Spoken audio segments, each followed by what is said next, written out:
সেদিন সন্ধ্যে থেকে খুবই বৃষ্টি হচ্ছিল, আর আমাদের বাড়ি যে রান্না করে সেও সেই দিন আসেনি। তাই জন্যে ও বলল যে তোমার ইচ্ছা মতন যা খুশি তো ডিনারটা বানিয়ে ফেলো। তো আমি ইউটিউব ঘেটে যা বুঝলাম একটু অন্যরকমই কিছু করা যাক, মানে প্রচুর ইউটিউব ঘাঁটছিলাম, ভাবছিলাম কী করা যায়।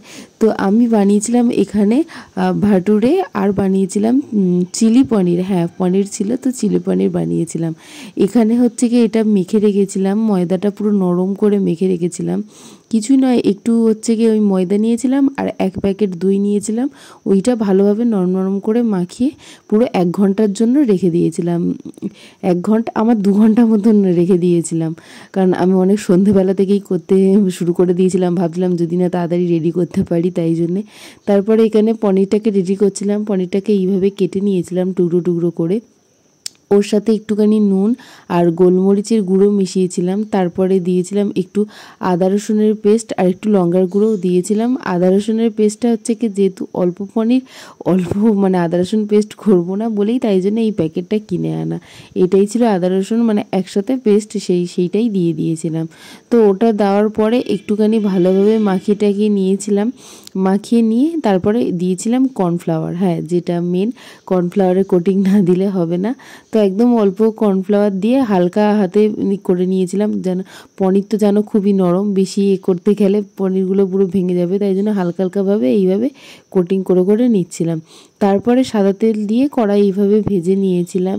তো এখানে আমার ভাজা হয়ে গেছে, পুরোটা তোমাদের সাথে সেইভাবে শেয়ার করতে পারিনি, একটু একটু করে শেয়ার করছি। তো ভেজে ভেজে এখানে তুলে রাখছিলাম।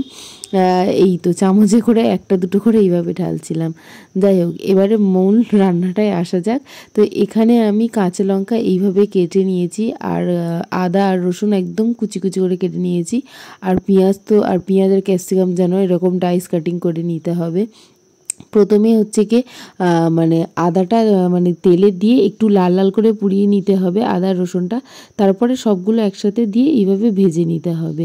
আর চিলি পনিরে যেন একটু ক্যাপসিকাম একটু ক্যাচক্যাচি করে, তো সেইটা অতটা সেদ্ধ না হলেও হবে। তার যদি তোমরা একটু ভাজা ভাজা খেতে চাও তাহলে একটু তেলে বেশিক্ষণ ধরে ভেজে নেবে।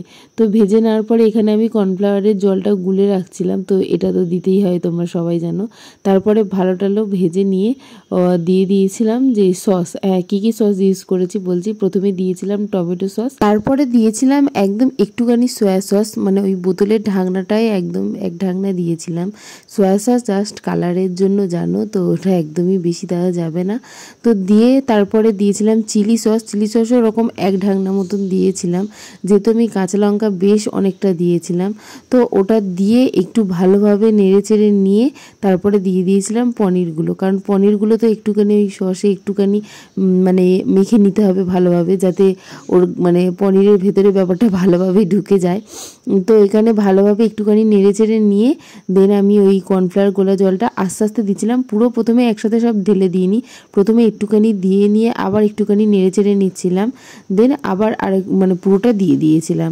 তো পুরোটা দেওয়ার পরে আমার মনে হয়েছিল একটুখানি মানে মাখা মাখা হয়ে গেছে আর একটু ঝোল চাই, তাই জন্য লাস্টে একটুখানি ঝোল দিয়েছিলাম, মানে জল দিয়েছিলাম।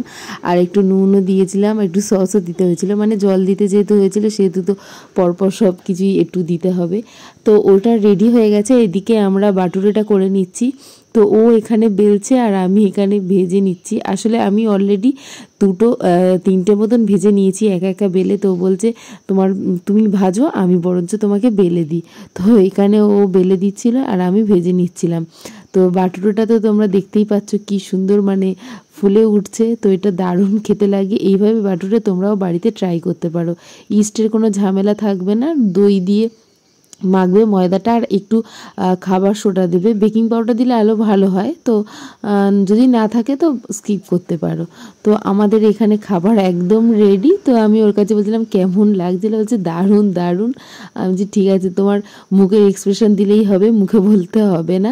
তারপরে খাওয়ার পরে বলছে আজকের খাওয়াটা না বিরাট ভারী হয়ে গেছে। তারপরে আমি মিনময়ী তো নিয়ে যখন ওর কাছে গেলাম, বলছে ওরে বাবা তুমি কি করে বুঝলে হজম করার জন্য, মানে ও দেখে পুরো অবাক। যাই হোক, আজ ভিডিওটা এই পর্যন্ত।